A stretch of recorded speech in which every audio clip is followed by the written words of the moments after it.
She is a windy one out there, blowing like crazy. Welcome to Tori, Utah, everybody. When I left you last, I was in Escalante, Utah, which is just over Boulder Mountain from here. You have to go over about a almost 10,000 foot pass to get here. It was quite snowy, or a lot of snow on the ground. It wasn't snowing at the time, but getting ready to storm on the drive over here, which was a little nerve-wracking because I was pulling the trailer. And yeah, I have a little bit of PTSD when it comes to driving on icy roads. I spun out a few years back in Yosemite on some black ice. So yeah, it was a little bit stressful getting over here, but got here safely, got settled into one of my favorite camps here on BLM land right outside of Tori. I've camped here several times before. I usually come here about once a year. I had an awesome camp here last year in just my truck setup, camping in the back of my truck when it snowed, and the views are incredible. They are $1 million views for free. I will talk about the camping situation and a little bit about camping in general later in the video. I arrived here a couple of days ago and the weather's been a little bit unsettled. It doesn't seem to know that it's spring yet. However, we are just at the beginning of spring, so it's still a little bit winter-like, but it's been absolutely gorgeous. I do have my stabilizing jacks down, but it's still rocking and rolling in here. It is quite windy. The gusts are almost up to 40 miles per hour. Tonight I'm just gonna chill out, relax here in the trailer, and make one of my favorite meals to cook, and that is tacos.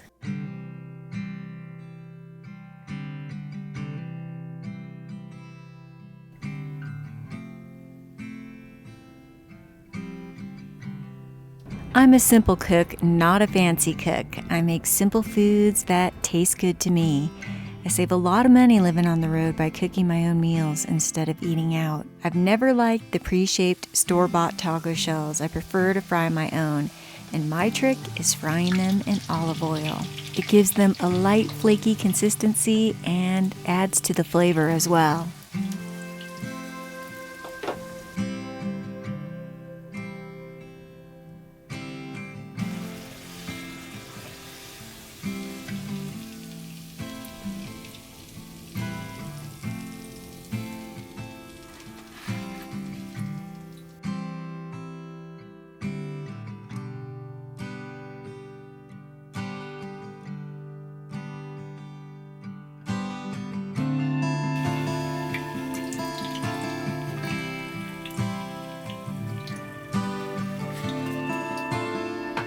These shells look pretty awesome if I do say so myself.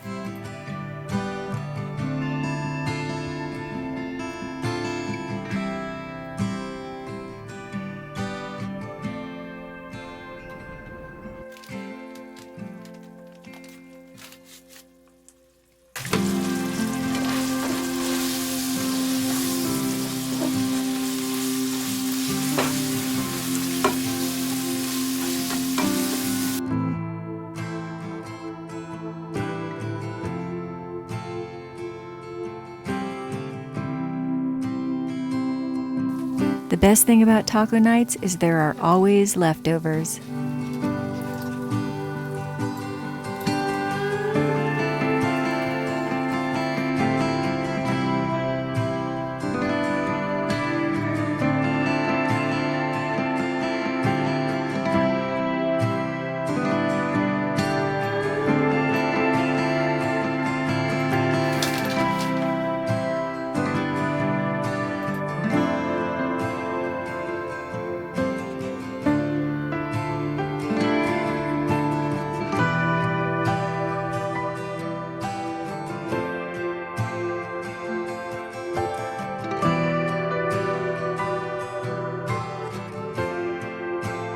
Throwing in some simple greens rounds out the meal for me.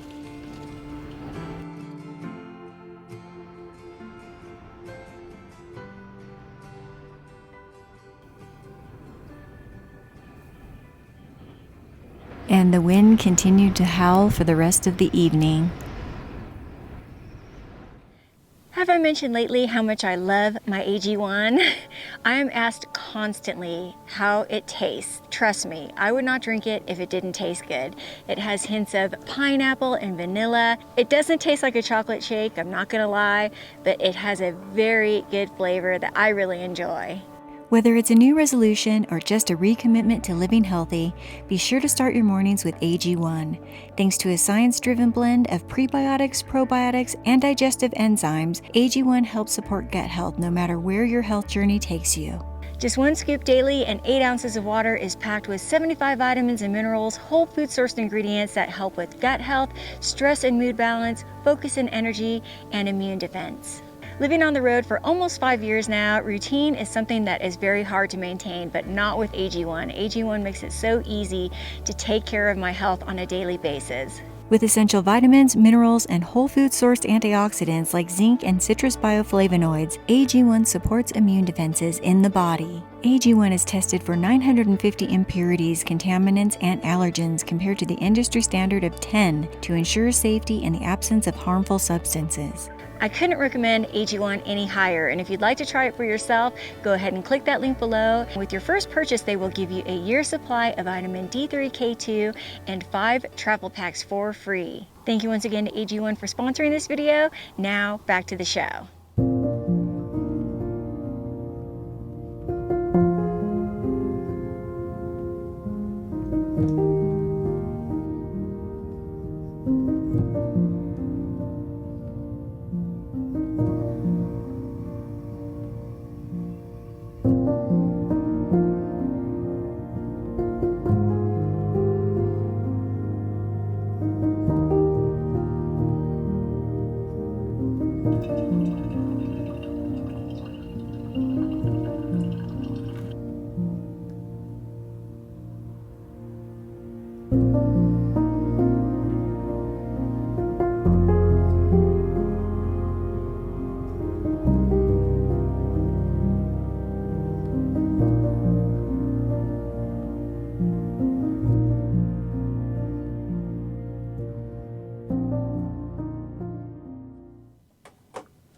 It's definitely still feeling like winter this morning. It makes it hard to get out of bed. I laid in bed as long as possible this morning under my cozy blankets. I've mentioned before that I don't have the heater running all night.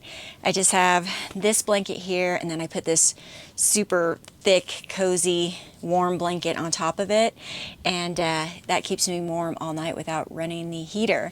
A lot of people ask me where I got this blanket, this one here, and it is made by Patagonia, and I bought it at Costco. This was a couple of years ago.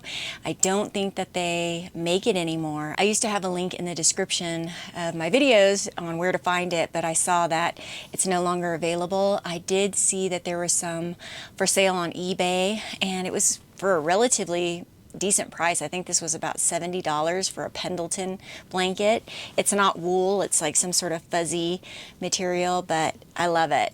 So there you have it. If you can find it, good luck. I know a lot of people were interested in picking one up for themselves. It's an absolutely beautiful morning. The sun has peeked out a little bit. There is a light dusting of snow on the mountains. There was a little dusting of snow here this morning, but it didn't stick. And I don't know what is in store for today. The forecast shows kind of unsettled weather over the next couple of weeks actually here in Utah. It's definitely still winter-like weather here. It's not wanting to let spring make its way in. Today, I think that I am just going to show you some of this area. I'll probably drive through Tori, show you that little town. I was thinking of going up on Boulder Mountain and checking out this beautiful viewpoint. However, it might be snowing up there, so I'll have to see whether I can do that or not. But I just want to give you a little glimpse of this absolutely gorgeous part of Utah. I picked up this fresh bacon in Escalante. They sell it in bulk, so I got a pound of it.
So far, it's an absolutely beautiful day. No weather has come in as of yet, so I think it's time to take a little tour of the area. Plus, I have a few errands to run anyhow.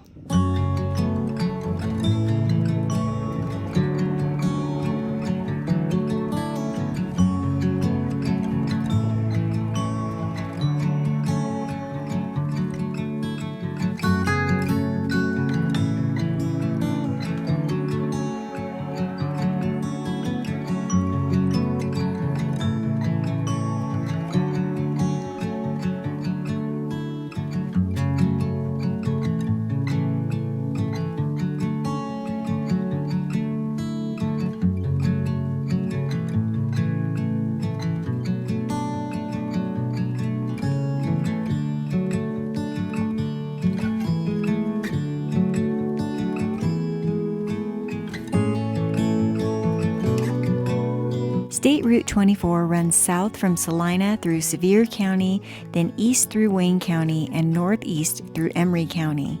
At a total of 163.29 miles, it is the longest contiguous state route in Utah. A portion of the highway has been designated the Capitol Reef Scenic Byway as part of the Utah Scenic Byways program.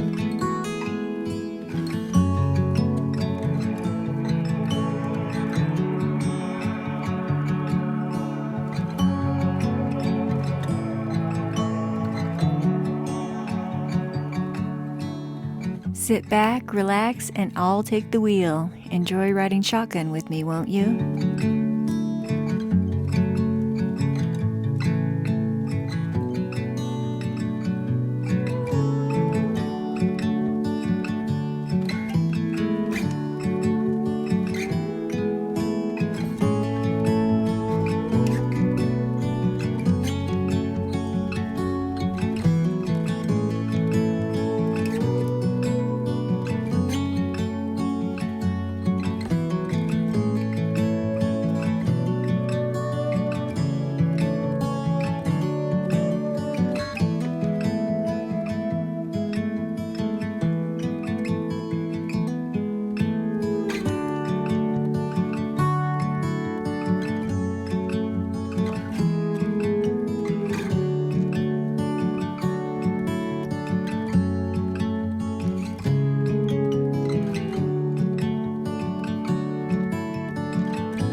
The highway starts at US 50 near Salina and ends at I-70 near Green River, taking a 163-mile scenic route between the Fish Lake and Dixie National Forests, then through Capitol Reef National Park along the eastern side of the San Rafael Reef, passing Goblin Valley State Park and meeting I-70 again near Green River. Along the way, it passes through the towns of Loa, Lyman, Bicknell, Tori, and Hanksville.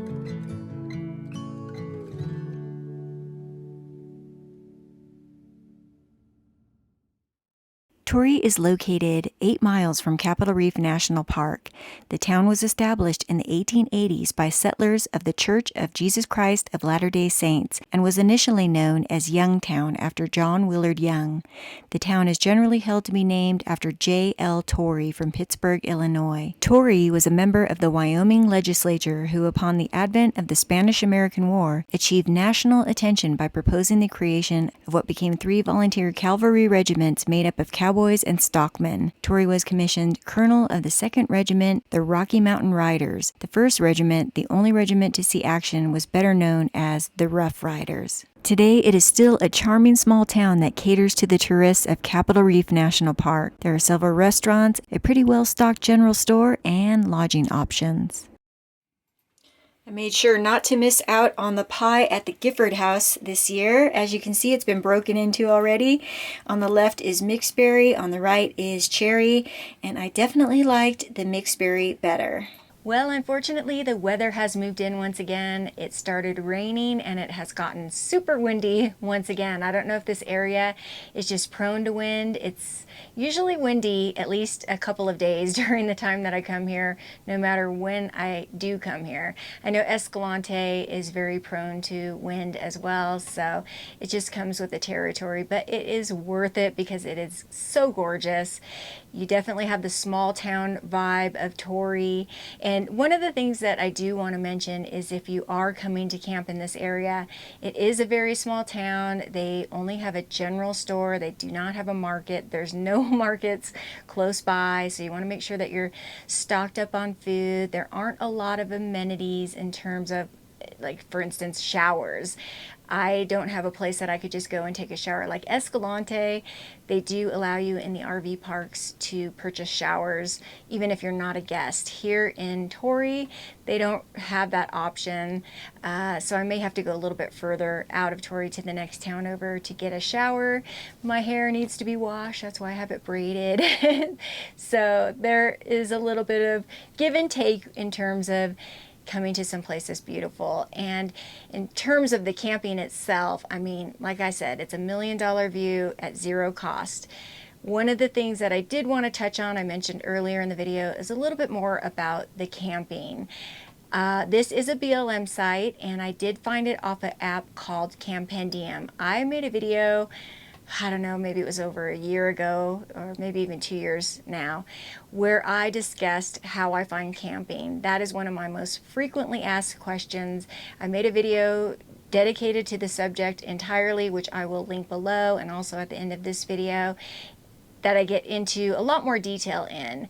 But I just wanted to touch briefly on the fact that for these BLM spots, I know a lot of people will ask me where I'm camping specifically. I don't like to give out that information personally because I do have a very large audience. And I feel like if people have to kind of do the footwork themselves in finding camping, that they might take better care when they're out there. Since I do have a fairly large audience, I do want to stress the importance of the leave no trace principles. If you're not familiar with them, I suggest getting familiar with them. Unfortunately, I'm seeing more and more that the free camping options on BLM lands and Forest Service lands is disappearing. When I was in Sedona earlier this year, a place that I've camped many times before on BLM land, where they had a wide variety of camping, you could pretty much, it was a free-for-all in this whole area, has been now relegated to 5 only designated campsites. They're cramming everybody into these 5 campsites, and you are not allowed to camp anywhere beyond those sites. It's happening more and more. It's happened in the Alabama hills in California as well, and it's happening in Arizona. I'm just seeing it more and more, and unfortunately that's because people are not respecting the lands. They're not taking care of the lands. They're leaving trash, they're leaving litter, having fires where they're not supposed to have fires. They are camping in spots that shouldn't be camped. They just aren't taking care of the land, and that is going to cause more and more closures. So please, if you're going to come out here and enjoy these beautiful lands, take care of them. Now, if I'm in a Forest Service campsite, a paid campsite, an actual designated campsite, I do give that information because I feel like they do have either Forest Service people or they have camp hosts that kind of, are there to watch over the land and make sure that it's being taken care of. These lands are our public lands and they're out here for everyone to enjoy, but we need to take care of them if we want to continue to enjoy them in the future. Anyhow, I'm off my soapbox. I hope that you all enjoyed coming along. Stay tuned for next week because it's a pretty exciting multi-day adventure that I'll be sharing with you in an absolutely epic location. Make sure you stay tuned. Thank you as always for taking the time to view my videos. I also want to thank everyone who has subscribed recently, all my new subscribers, new viewers, welcome. All of my tried and true members, I appreciate you all. And I so much appreciate you heeding the call and my call to action to get me to the milestone of 100,000 subscribers. I think the last time I mentioned that on a video, I was at about 95.5, and now I'm at about 98.7. So I'm less than 1,500 subscribers away from the 100,000 subscriber goal. So thank you so much, everybody. I appreciate you all so much. You don't even know. I will see you all on the next adventure. See you soon, everybody. Bye-bye.